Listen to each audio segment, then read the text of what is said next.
It's great to be with you, and I'm going to say something about friendship and curiosity and quirkiness.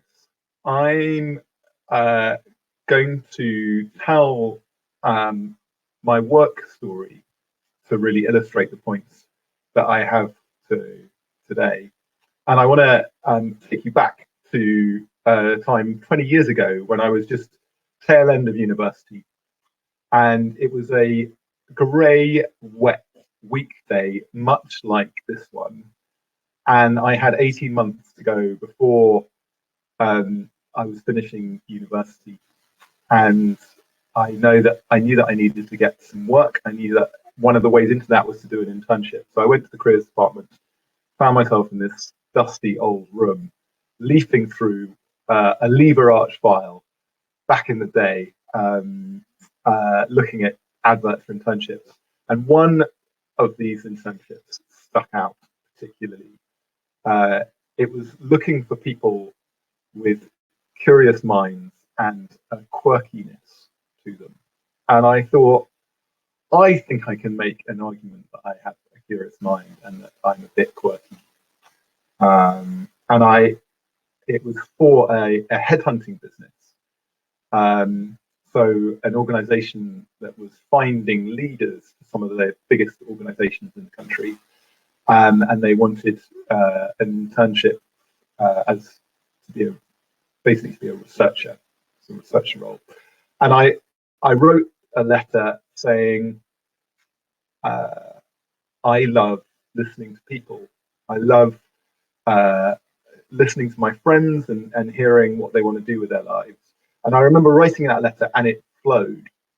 It took me 20 minutes, half an hour.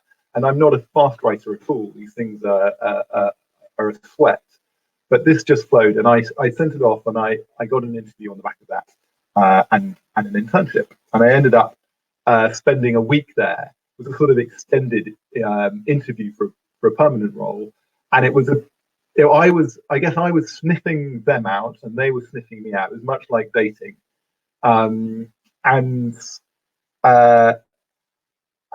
yeah, I think that was, and I was pretty keen. I was quite interested. And this is an aside, but as a headhunter, I'm often asked, when I go to interview, what sort of posture should I have? Should I be keen or should I play it cool? And my view is you should be real. And I know that's a cliche. But I think that's sort of rule one with the posture is be real. If you are interested, be interested. And if you're not sure, then express your uncertainties. But the flip side of that is also to remember that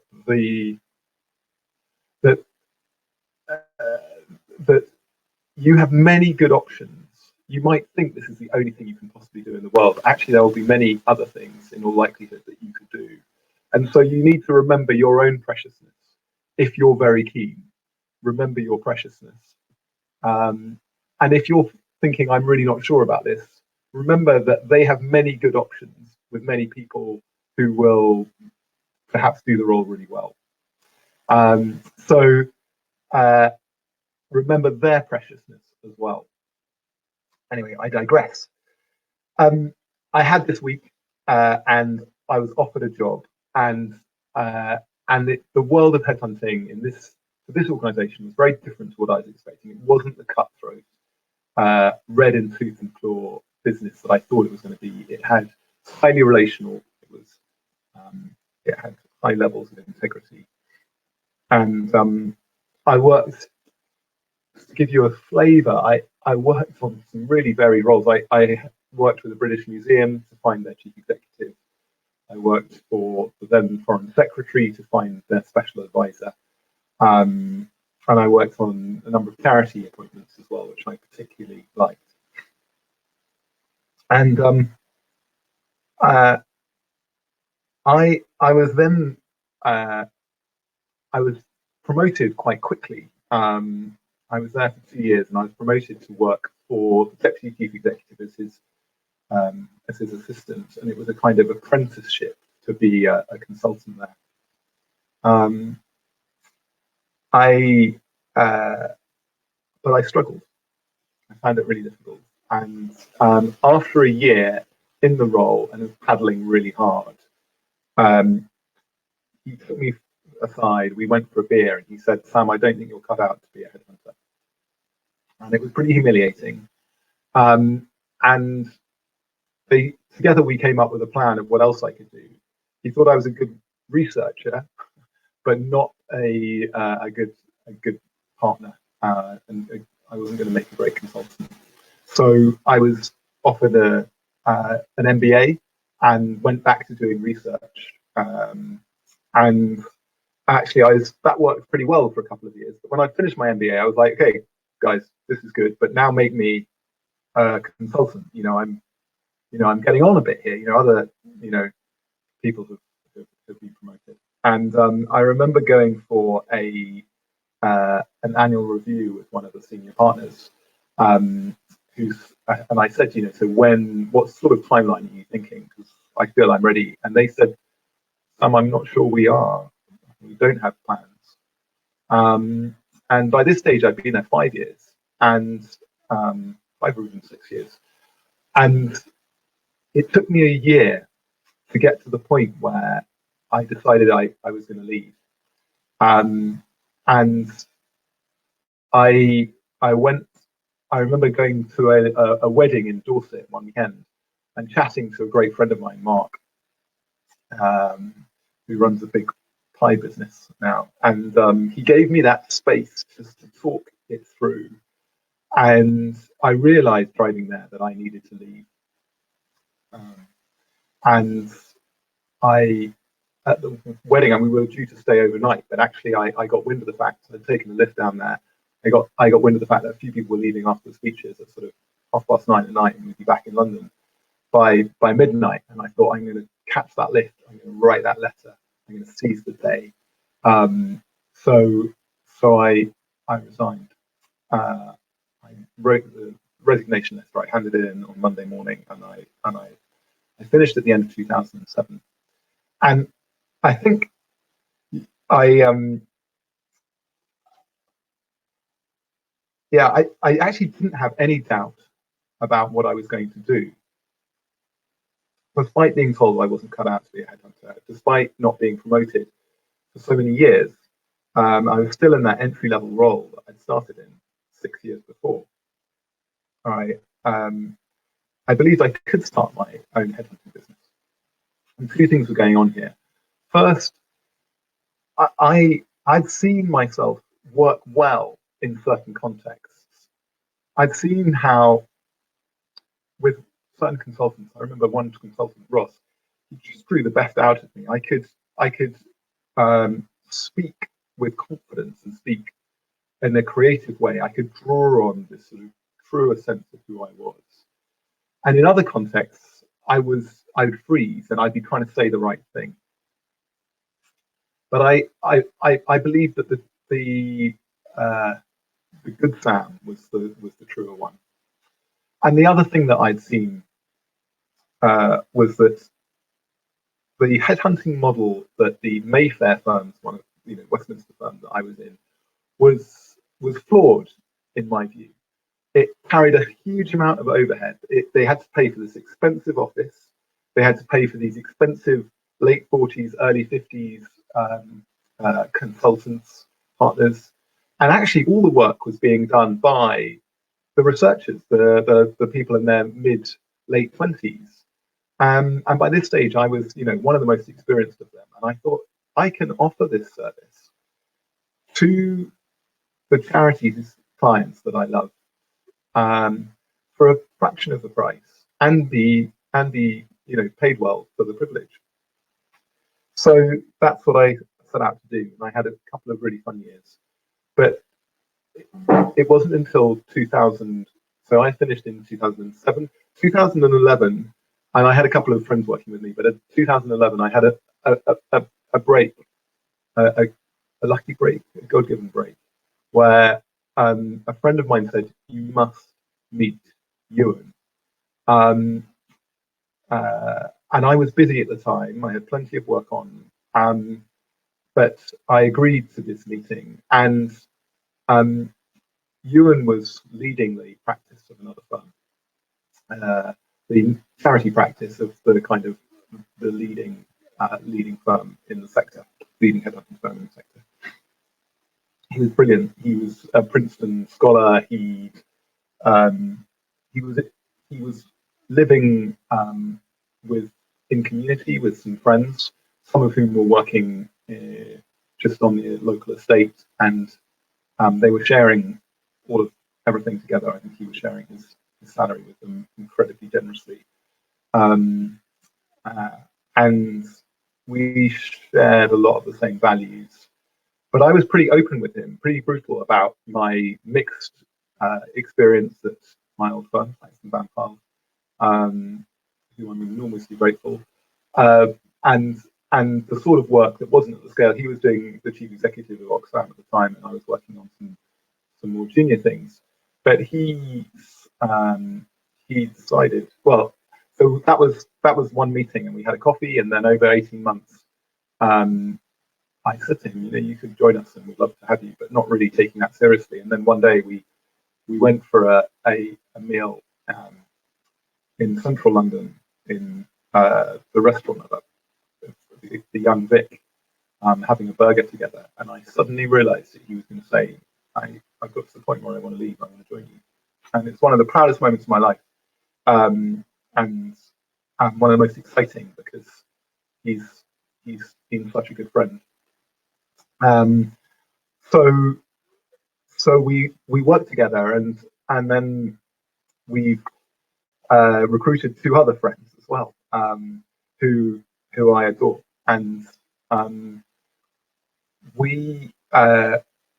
when we start the day, we start with a walk around the park. This is in pre-COVID days, but we start the day at 9 o'clock, and it takes 12 minutes to walk around the park next door to our office, and we do 2 laps. And in the first lap, we talk about what's on our minds, our work, families, our little pet projects, whatever it is that's on our minds. And then the second lap, we pray together. We pray for our clients. We pray for each other. We pray blessing on their work, and that we will find great people for them. And out of that, some amazing friendships have been born. So that's one story, and I underline the friendship. The other story that I just want to tell briefly is Streetbank. So for a website that I set up concurrently while I was doing this, it was born out of the friendship with my downstairs neighbour, Matt and Marie, and I needed some loo roll, slightly awkward, but I needed some loo roll, and they lent me a loo roll. I knocked on their door and say, hey, I can't bother to go to the shops, you've got a loo roll. That was no problem. Then I think they lent me a ladder, and then he was in IT, Matt, and he lent me his laptop, his spare laptop that he didn't need. And I thought, wouldn't it be great if we could have a list of things for our street that we could all share? And so the first iteration of Streetbank was just a list of things for our street that we could share. And then it grew from there. We created a website where you would sign up and you'd see everything within half a mile of you that your neighbours were sharing. And it still exists to this day. It actually was quite successful, and we ended up getting quite a lot of money. We built it to 160,000 members, and we got money from NESTA to make it a big deal. And then basically it was overtaken by Facebook local groups, which are great, and it was also overtaken by Nextdoor, which is another, which many people know, I would imagine, local website. But it was exciting to do it, and again, it was born out of friendship. So my story is one in which friendship has played a great part, and it's through these friends that I believe God's brought into my life that I know that He loves me. I know that He cares for me. He's got the right person for me that's gonna bring me life. And in John 15, Jesus says to his disciples, I no longer call you servants, because a servant does not know his master's business. Instead, I have called you friends. For everything that I learned from my Father, I've made known to you. And I think that when we're working, I'm keen that we don't treat our colleagues as servants, but as friends. We share everything with them. We bring our whole selves. We bring our vulnerability, our weakness, and we're blessed when we do that. But that's really what I wanted to share today. And I mean, I've got some questions. But I don't know how easy that is to do here. But you may have questions for me. My questions that I would love you to think about. One is what role do you think friendship should or should not play in business? Perhaps there are some circumstances where friendship shouldn't be involved. And the second thing that I'd love you to reflect on is to what extent you see or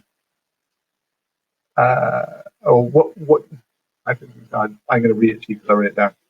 So how important is it to you to work with people you like? When choosing a role, do you look at the challenge of the role, the purpose of the work, or the character of the people you'll be working with? So how important is it to you to work with people you like? When choosing a role, do you look at the challenge of the work, the purpose of the work, or the character and chemistry that you have with the people you'll be working with? That might be testing maths typing skills too much. I think that'll do. Are there any questions? I'm going to hit Q&A. You clearly have a number of close, deep friendships. What do you think are the most important qualities for a good friend to have?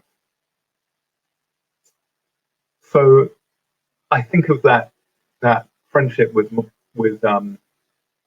Mark when I was thinking about what to do with my life, and he had that kind of uncritical, unjudgmental, spacious quality to him. That ability to listen and listen to me, and that was really precious. So I think the ability to listen is really important. I think an ability to be generous. Yeah, and not to count, but just to enjoy blessing the other.